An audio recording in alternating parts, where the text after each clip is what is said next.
Fall is the season for brisk weather, football games, and another opportunity to have a nice dinner by the fireplace.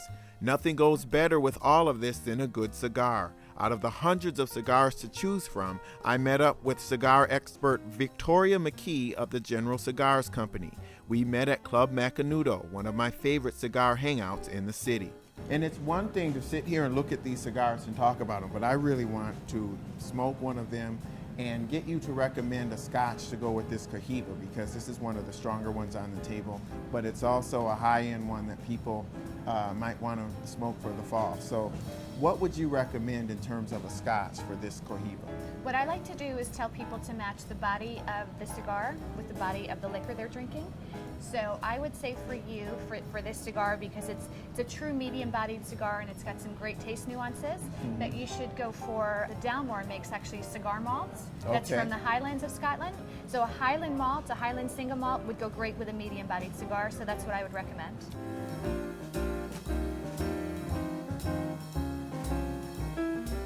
And you I have it happen to have one, conveniently right? placed Over on here the for table, you. so bring it along. So Let's there give it you a are. shot. Can you believe I'm working right now? Tough Okay. job you have, Lee. Tough Okay. job. And for all of the people out there that maybe are not experienced with this, let's cut it. Let's show people how to cut it. Okay. And then let's talk a little bit about how to light a cigar.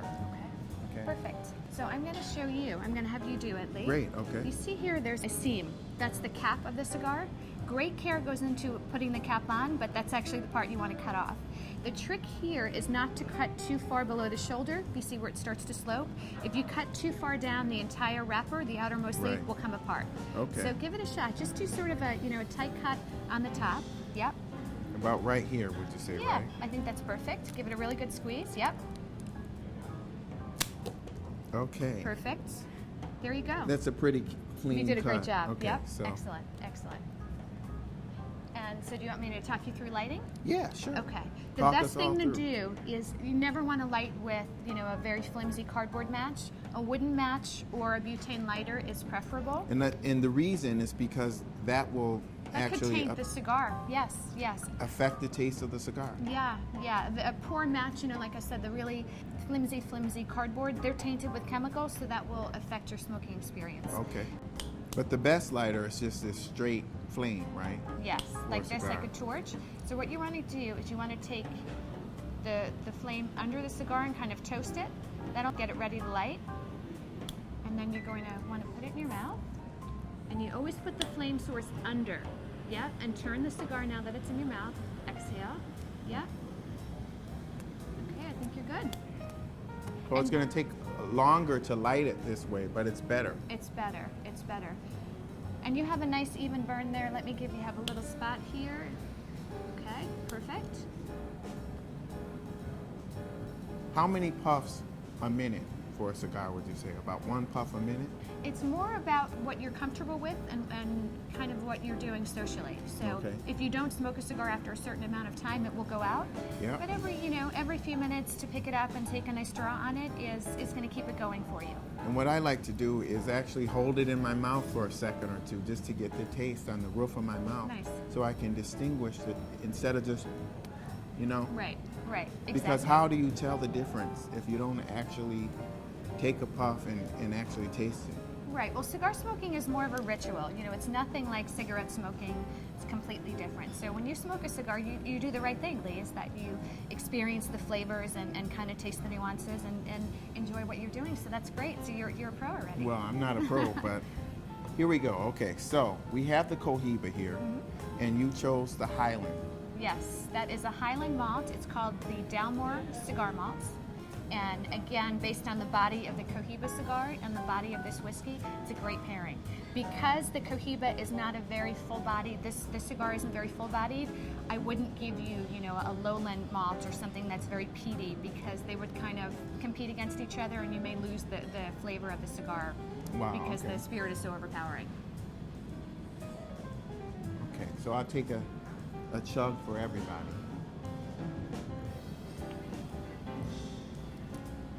How'd Wow. I do? Yeah, I Good, mean, right? it's pretty smooth. Good. Because a lot of scotches are harsh, especially if you add like a cigar with it and the two clash, that's not a good thing. So No, right. It's really, the general rule is body to body. And you can't go wrong if you do body to body. Likewise, if you're going to have a beer, let's say you're tailgating and you want to take like the La Traviata out with you, then in that case, you just take sort of a medium-bodied beer that's going to make sense with it. I wouldn't do like a watered-down light beer, but to do something that's got a little bit of flavor to it is a perfect complement.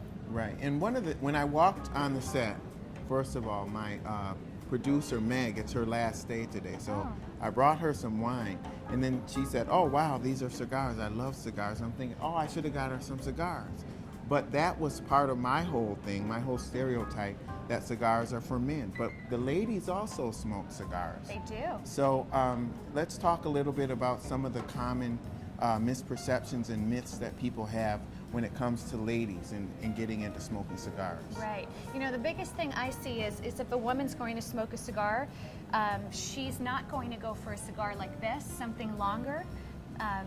The perception is to go for something smaller because it's easier to smoke, and that's actually not what a woman should do, particularly if she's not used to smoking.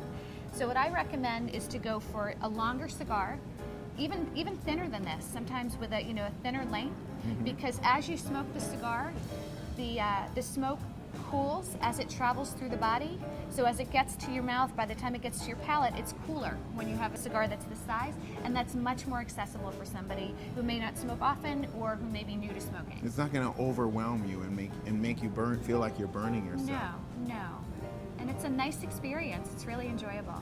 One of the things that you said that was also interesting was the idea that if you let a cigar burn, it will eventually burn out. Right. You don't have to, like, let's say you're at a place and you're going to another destination, but you've got this pretty good cigar and it's not even halfway smoked and you want to save it.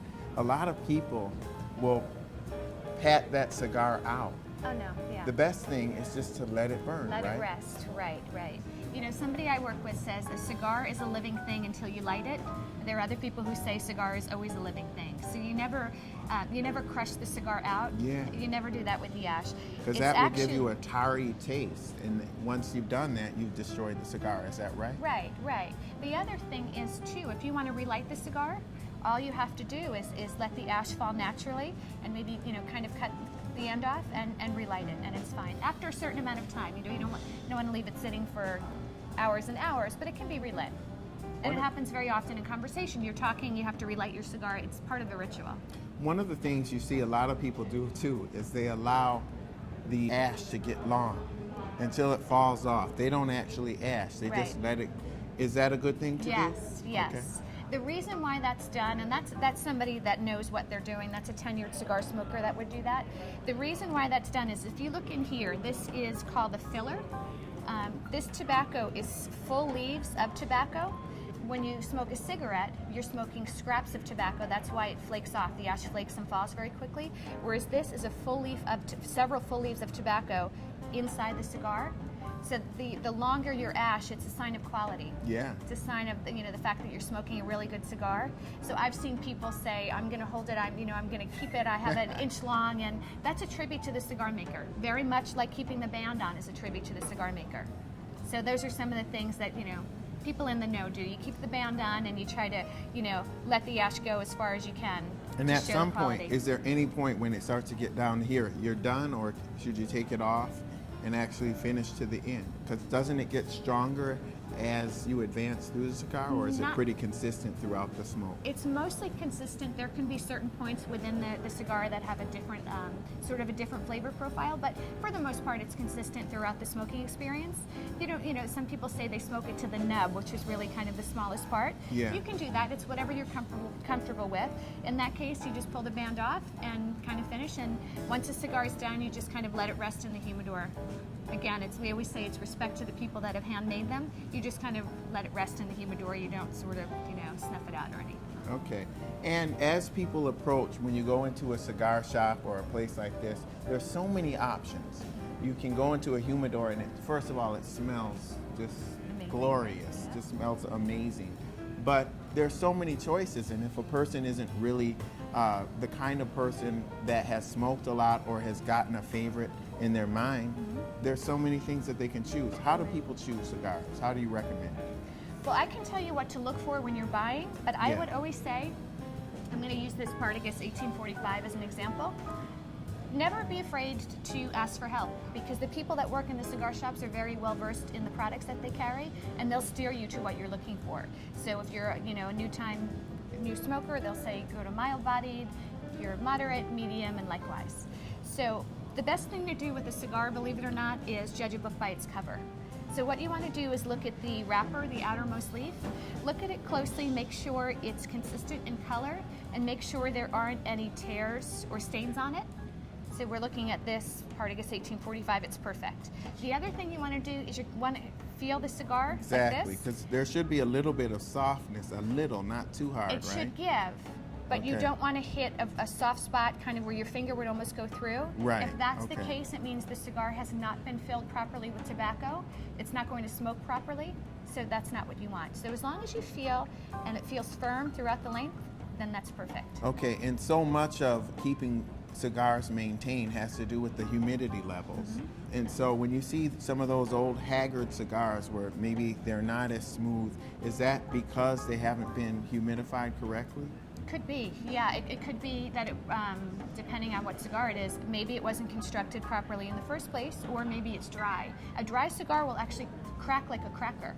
It will sound like that. And it will taste gross. It's really not smokable. Yeah, really I mean, not. Once you've lost that, you've lost a cigar. I agree. You can recondition them to a certain point if they've gotten dried out, but if they get to a point again where it's like a cracker, it may not be worth it. And when you say recondition, what do you mean? Wetting it down or something? Well, you put it in your humidor for a certain amount of time and put it at the right temperature and relative humidity, and it can kind of recondition the cigar. Like I said before, a cigar we say is like a living thing until you light it, because the cigar will still soak up moisture.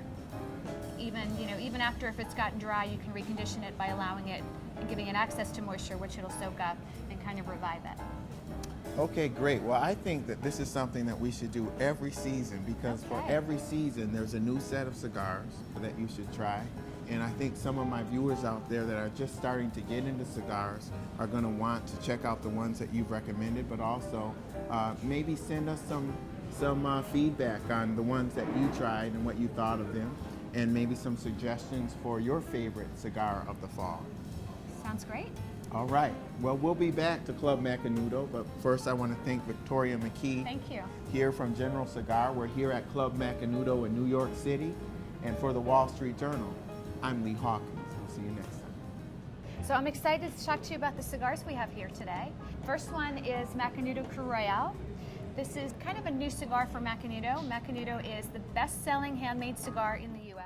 This car is an example. This includes 2 iPads integrated into the rear of the front seats, and they fold down electronically on veneered